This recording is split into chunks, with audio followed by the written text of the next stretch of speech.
On today's show, we have an immediate post-NHL draft lottery mock draft as we break down picks 1 through 17 and predict which players your team should be selecting.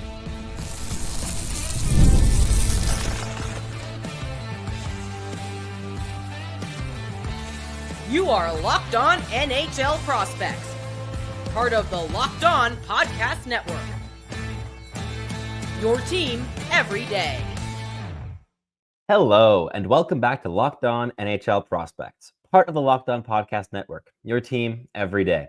On this show, we break down everything prospects related for you 5 days a week, Monday through Friday. I'm your host, Sebastian High, the USHL scout over at Elite Prospects.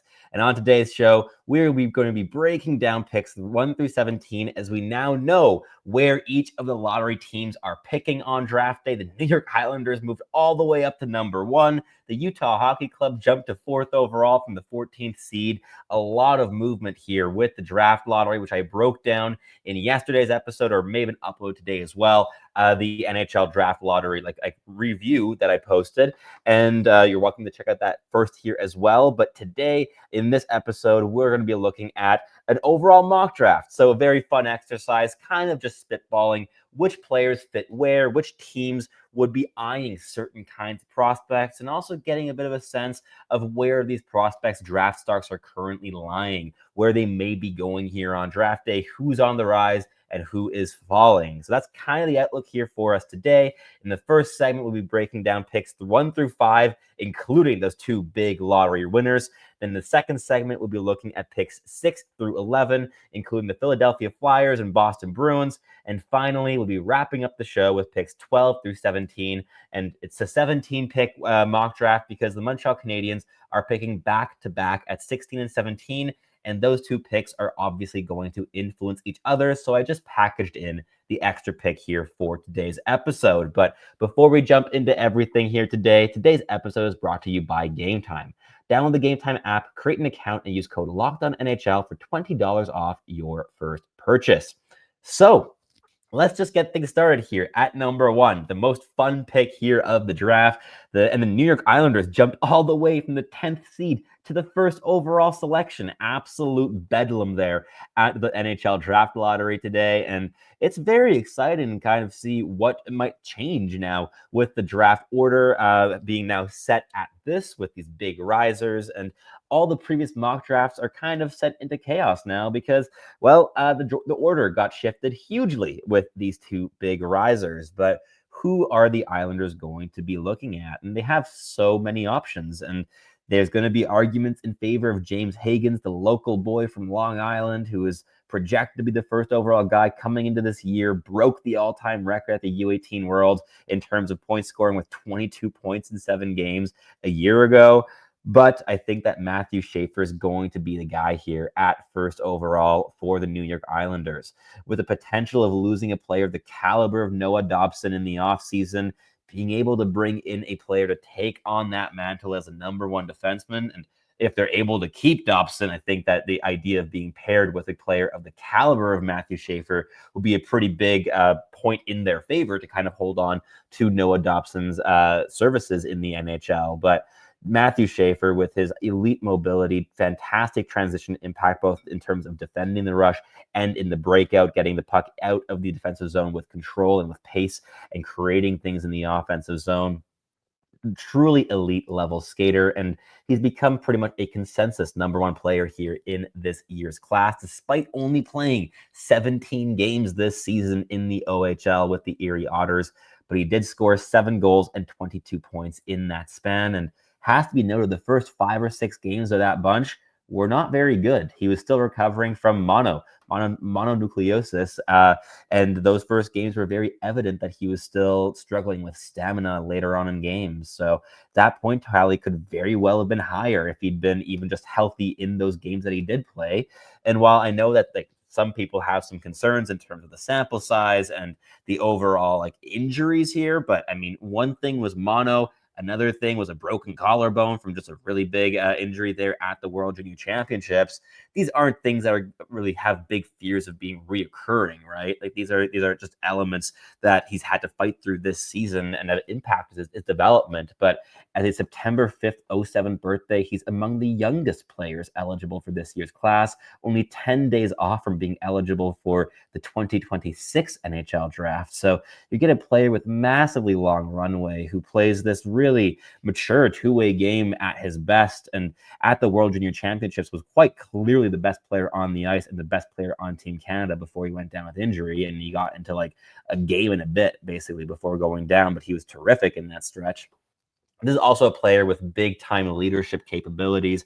He's always been hugely trusted wherever he's played, and his teammates really, really respect him hugely. There's a lot of points, I think, in his favor, but there are other candidates. So I'd be very curious to hear from you down below who you think should be going here first overall, but I think that Matthew Schaefer remains the safest bet. Moving on to second overall, we have the San Jose Sharks selecting. And I think that going for a player like Michael Misa would just be a bit too tempting if he's available. And if Matthew Schaefer drops, I think they should be picking Matthew Schaefer. I think those are the two players that fit best for the San Jose Sharks. And it's not only because they're the two top players on my personal draft rankings this season. I just think that they fit in very nicely with what the Sharks are building in terms of the styles of players. And the prospect of adding a guy like Michael Misa to Macklin Celebrini down the middle is just salivating for Mike Grier and co there with the Sharks. To be able to have two players who can play as like a number one two-way center, can create plays out of nothing as playmakers, but also can finish chances at a really, really high rate with wicked releases. Just so versatile in their offensive threats, and both players who have been just dominating their age groups for as long as we can remember, basically. But with Michael Misa, you have a player who didn't explore all that much of his dynamic skill until this season. And then everything just exploded here this campaign. So a player that I think is trending really nicely, is moving upwards, and was really able to round out his game and create a lot of mature habits in his off-puck play, both defensively and offensively, in those two prior seasons before this year with the Saginaw Spirit. He's a third-year OHLer already, having played 3 full campaigns, and I think he's a guy that has really shown the steps that he's taken year after year here in the Ontario Hockey League, going from 75 points in 67 games last season as a mainly second line player to being the guy as the number one center of this campaign and scoring 62 goals and 134 points in 65 games, leading the entire CHL in scoring, blowing every other draft eligible in the CHL out of the water in terms of production. The second highest score was Jake O'Brien with 99 points on the season and did not break the hundreds. So for Misa to have scored 134, it speaks volumes about just how refined and offensively gifted he is, and I think he'd fit in wonderfully with the San Jose Sharks. But moving on, at third overall, we have the Chicago Blackhawks, and the Blackhawks obviously would have really liked to pick second or so where they were slotted to go, of course, but I think at third overall, they are almost better positioned to select the player that I think is the best fit for their needs here on draft day. And Matthew Schaefer, of course, I think would have been the guy if they'd won the lottery and gone to number one. But beyond him, the next best fit for what they need, in my opinion, is Porter Martone. There's a massive lack of physicality and power, I think, in terms of the projected top 6 for the Blackhawks down the road. And Martone brings that in spades, alongside a whole bunch of dynamic skill and creativity. At 6'3", 207 pounds, a right shot right winger. He's a player that can really influence games hugely, and he scored 37 goals, 98 points in 57 games this campaign. Overall, a player, I think, that has massive potential in how he can influence games offensively, but is still quite raw, is a bit more violent in bursts rather than physically effective shift after shift as he's currently constructed as a player. But that raw nature in some of his habits, I think, also goes to show how much growth potential he still has in his game down the stretch. And even though he is among the older players in this year's class, is an October 26th, 06 birthday, he's still a guy that is going to be able to take some bigger strides in his development compared to other players, because there's just still more things to iron out in his game among the top 5 among the prospects contending to go in the top 5 here this campaign. But moving on to 4th overall, and a big riser, the Utah Hockey Club is selecting here, and I have them picking Anton Frondell. This is a team that has been selecting big players, physical players, very routinely in the top round, in the top 2 rounds, and overall just in terms of drafting here in recent seasons. But their top 6 forward core remains still a little bit like shifty, undersized, skilled players like Logan Cooley and Clayton Keller and Dylan Guenther, but there isn't that big, powerful, stabilizing piece that can play solidly defensively, brings that physicality, brings that middle drive. And I think Anton Frondell fits in really nicely as that, as also a player that doesn't have the same pressure to be the first line center down the road with Logan Cooley up the lineup ahead of him. I think that Frondell would fit in very nicely to add some more shooting threat beyond just Dylan Guenther. Him being a left shot, I think, is also interesting with the rest of the lineup, how it's built there with Utah. And overall, especially for a team that was slotted to go and pick like 14th overall this year, to move up to number 4, sure, you might be wanting to take a big swing on upside, but with Anton Frondell, you get a player that is most likely going to be your 2C for the next 15 years.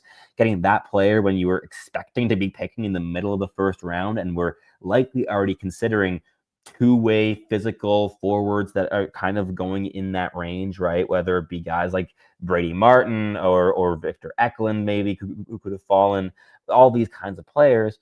Anton Frondell is like the better version of anything you could have gotten along that mold in that range of the draft. So with Utah, I would not be surprised if they ended up going for that stabilizing pivot down the middle to just be part of that spine that solidifies the team, especially when they go into the playoffs. But at number 5, to wrap up the first segment, we have the Nashville Predators, a team that was due to select as high as like 3rd overall, right, where they were had the 3rd best chances at winning the lottery this year after a real implosion this season compared to last year, where they made the playoffs against expectations.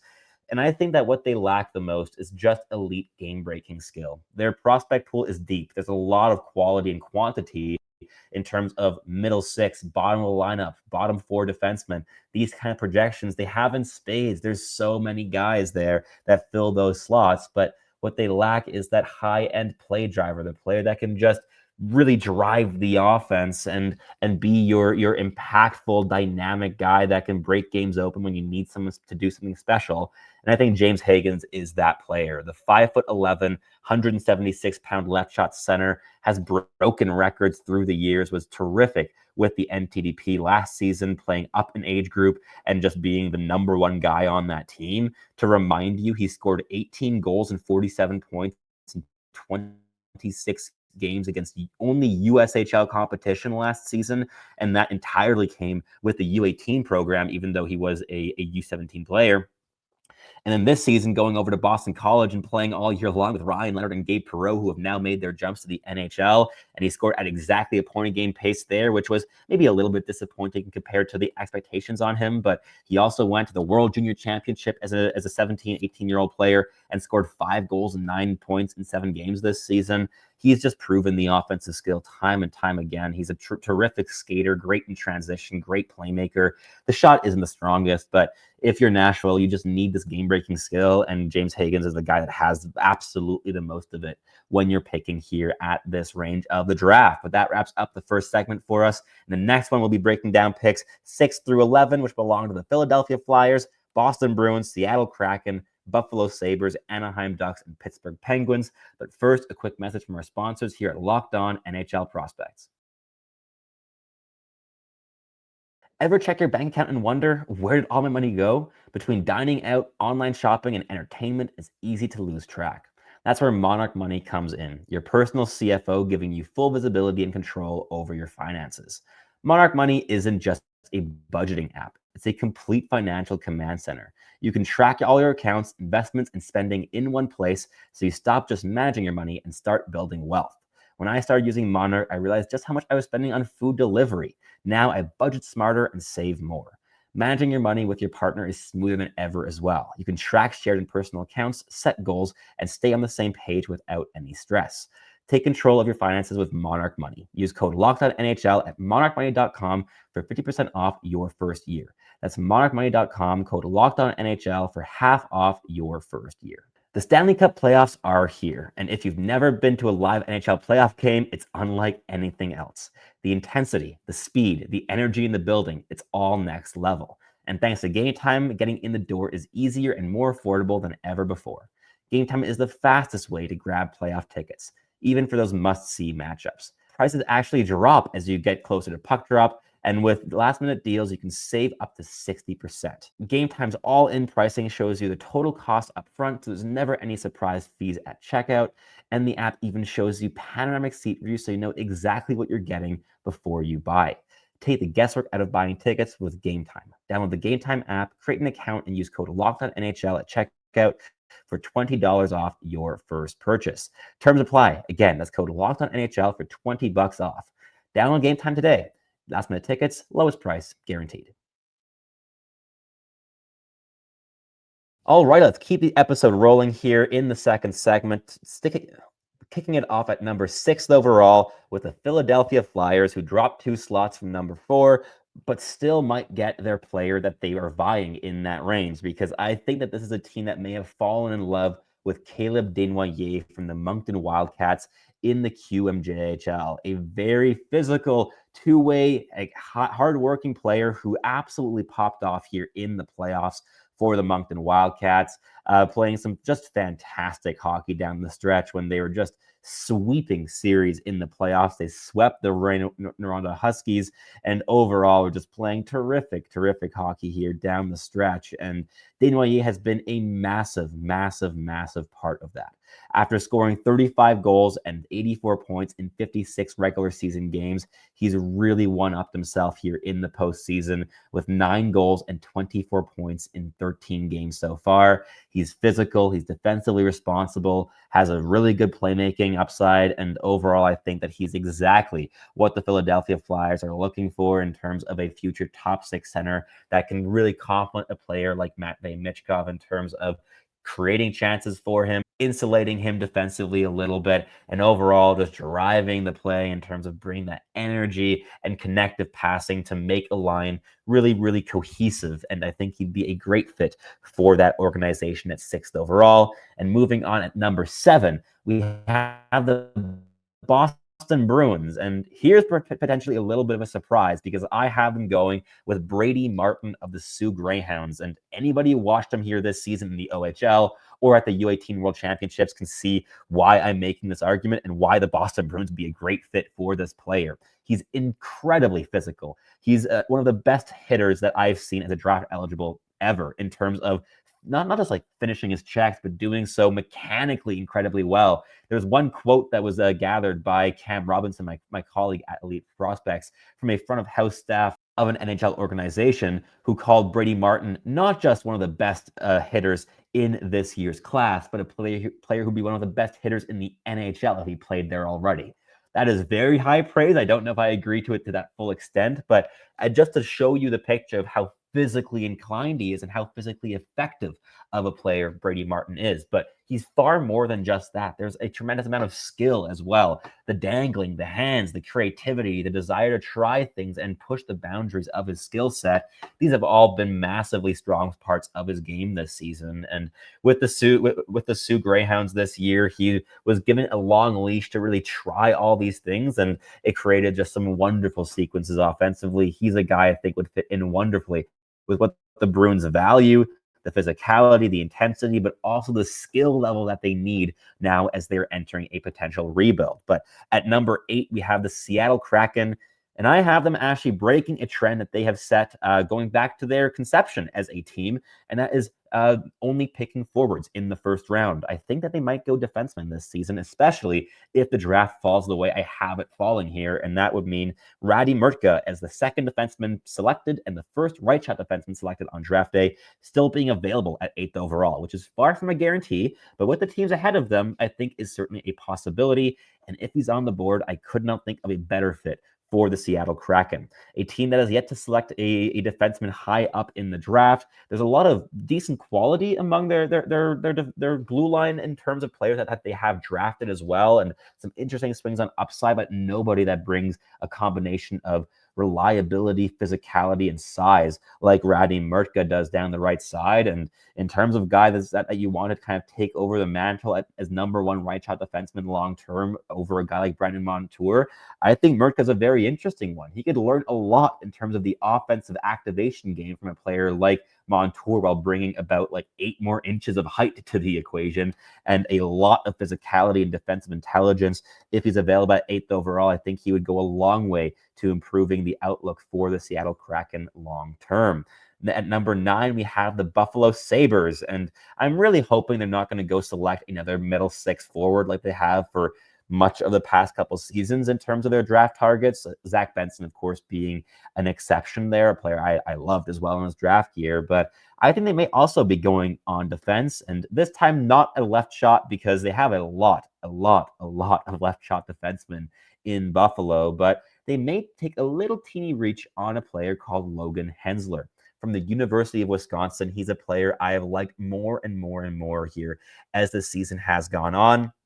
And I think that him and Radim Mrtka are both really solid bets as right shot defenseman options between 6th and 15th overall. I think that's kind of the range where they're going to likely fall on draft day. And they're both really solid players. With Hensler, you get elite level mobility, something Buffalo clearly values with the other defensemen in their system. But he also has really shown a lot more offensive activations and offensive driving later on in the campaign on a pretty rough University of Wisconsin team that, like, he had 12 points in 32 games in the season, and he was the 6th top scorer. They just could not put the puck in the back of the net this year. It's been pretty ugly for the last couple seasons there in Wisconsin from my viewings, but Hensler really pushed the boundaries of his game and got significantly better as the year went on, so he'd be a really interesting target for the Buffalo Sabres.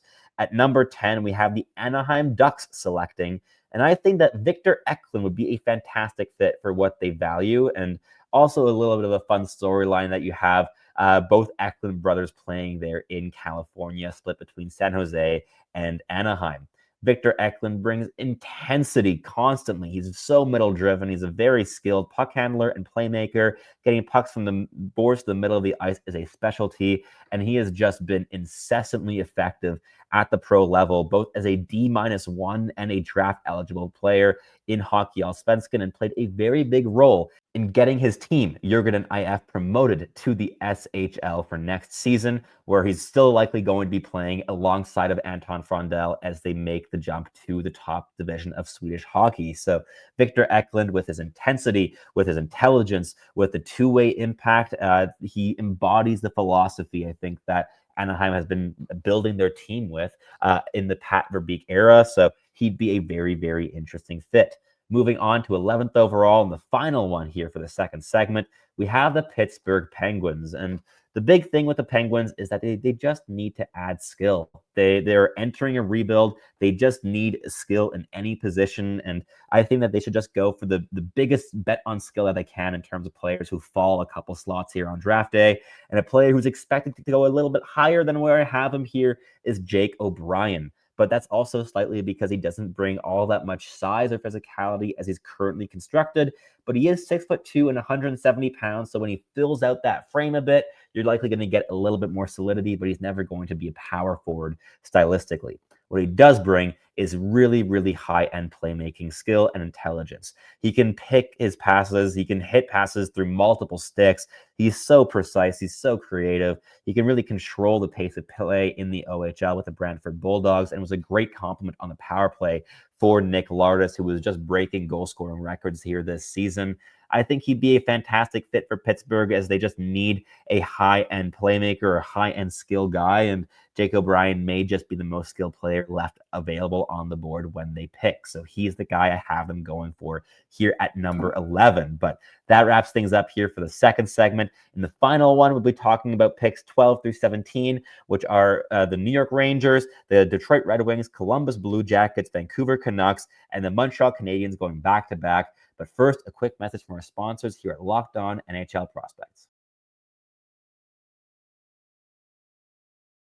Scaling your business requires the right expertise at the right time. With Upwork, you can find specialized freelancers in marketing, development, design, and more. Experts ready to help you take your business to the next level. Upwork gives businesses flexibility by connecting them with top freelance talent across multiple industries, including IT, AI, web development, and marketing.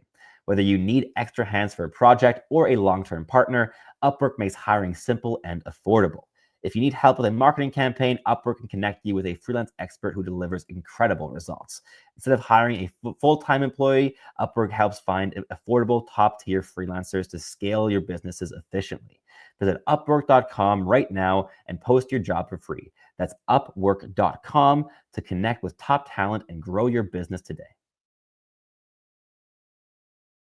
All right, let's wrap up the show here in the final segment, going through picks 12 through 17, kicking it off at number 12 with the New York Rangers. Again, this team fell down a slot on draft day here in the draft lottery, but still, I think they're going to get a player that they're going to really, really like. And I have a sense that they might want to double down on size and physicality. They missed out in the playoffs this year. Of course, a lot of that had to do with like chemistry things and overall how the team was functioning among itself. There's a lot of chaos, I think, both on the ice and off the ice with the Rangers this season. But at number 12, I have them going for Kashawn Aitcheson of the Barrie Colts, a player that has some similarities to a guy like K'Andre Miller and has an absolute walloping shot. Like, he's a really, really hard shooter, has scored loads of goals this season, 26 to be exact, in 64 games, and has added 33 assists for 59 points in 64 games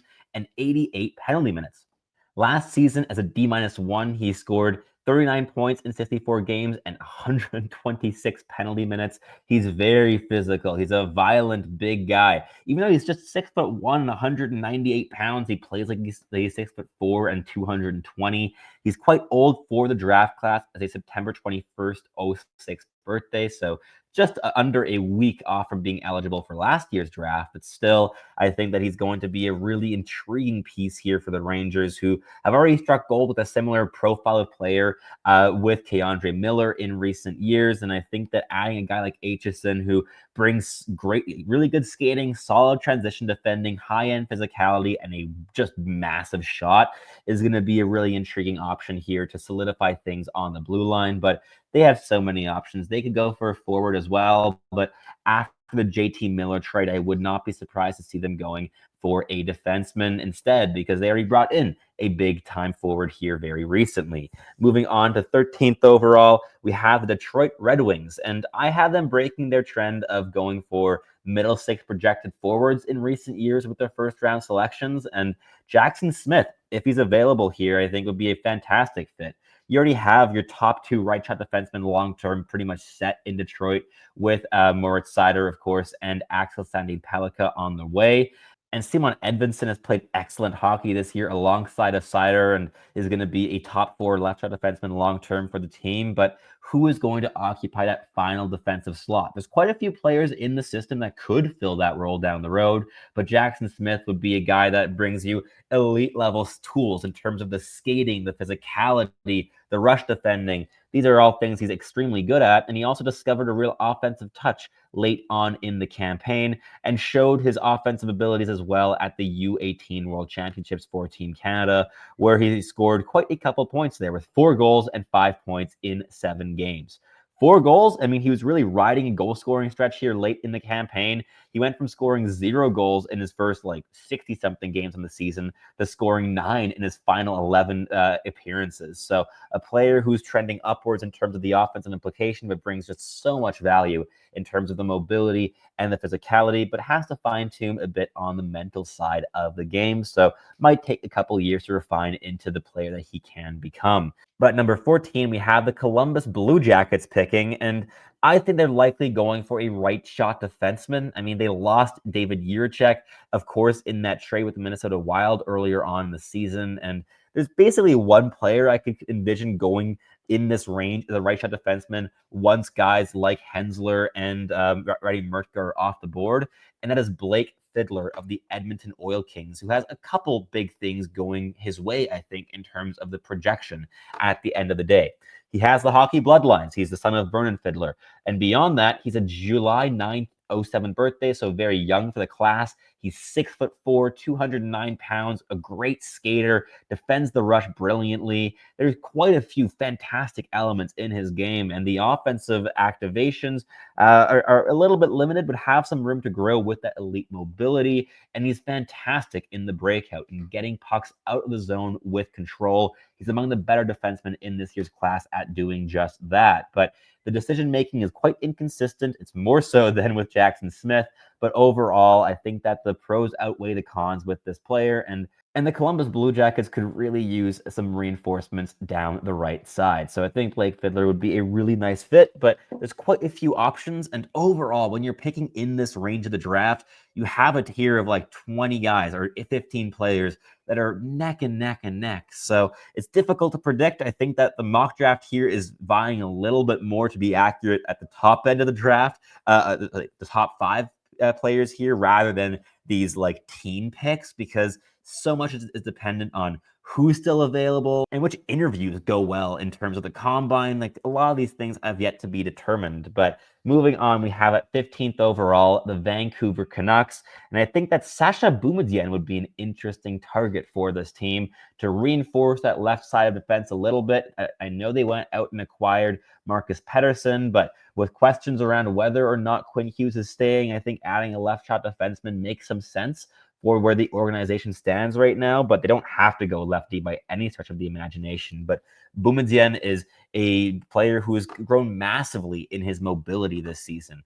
To start the campaign, his skating was among the worst, the ugliest strides that I saw of any draft eligible here in the 2025 class. And at the end of the campaign, he's probably an above average NHL projection in terms of mobility. He's really, really ramped it up and ironed out a lot of the deficiencies in his stride mechanics. Boston University is in general a really good program for working on skating for defensemen, and his offense it didn't pop in the NCAA, but as soon as he played at the U18 World Championships, it absolutely exploded. He was just absolutely tremendous at that tournament for Team Sweden, scoring a goal and 14 points.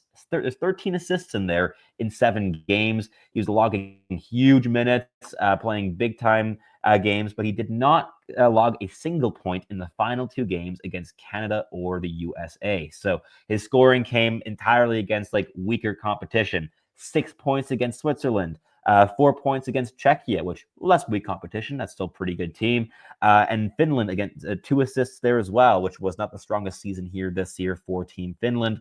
Overall, he's a player that is taking some really big strides in development, is a really good breakout passer, precise passer of the puck in all 3 zones, and brings a versatility in his game that I think would really appease what the Vancouver Canucks are looking for. But let's wrap up the show here with back-to-back picks for the Montreal Canadiens at 16th and 17th overall. The Habs have so many options here. I think there's a very good chance that one or even both of these picks are traded by the time the draft rolls around.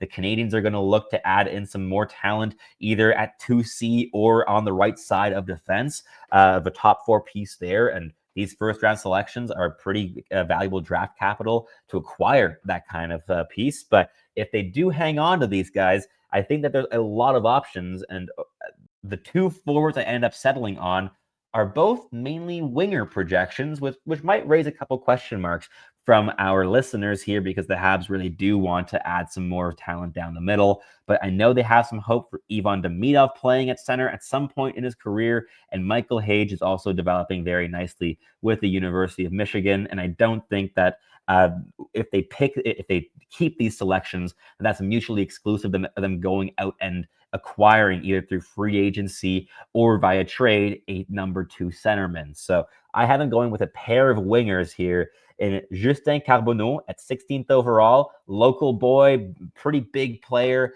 at 6'1", 192 pounds, the right shot, right winger. He has some heft to his frame. He can play intensely physically, but it's very inconsistent, and the attitude and overall engagement off puck is something that needs work with this player. But in 62 games this season, he scored 46 goals and 89 points, leading the entire team in scoring. He was among the top scorers in the entire QMJHL for both points and goals this season.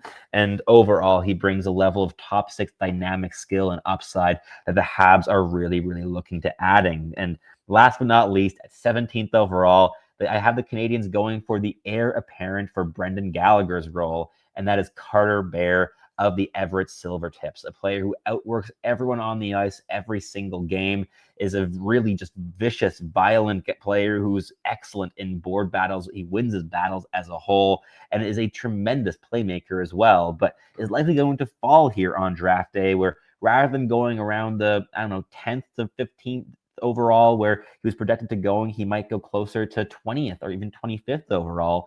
But I think the Montreal Canadiens might just love this prospect and fall in love with an interview as well. He's unbelievably competitive.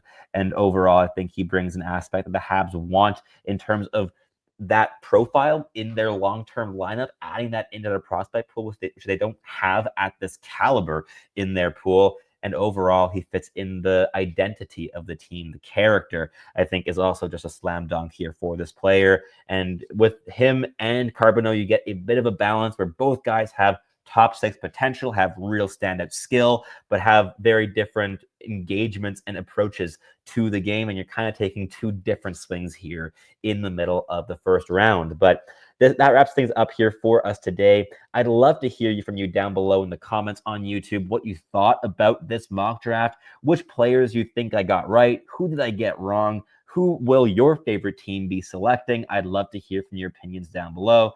And if you're listening on your favorite podcasting platform, please do make sure to make us your first listen of the day. We always appreciate our everydayers here on the podcast. For your second listen of the day, you can head on over to Locked On Fantasy Hockey, where Flip and Steel break down everything you need to know to build yourself a competitive and sustainable fantasy roster. But thank you so much for tuning in. As always, I'm your host, Sebastian Hine. I look forward to catching you listening again very, very soon.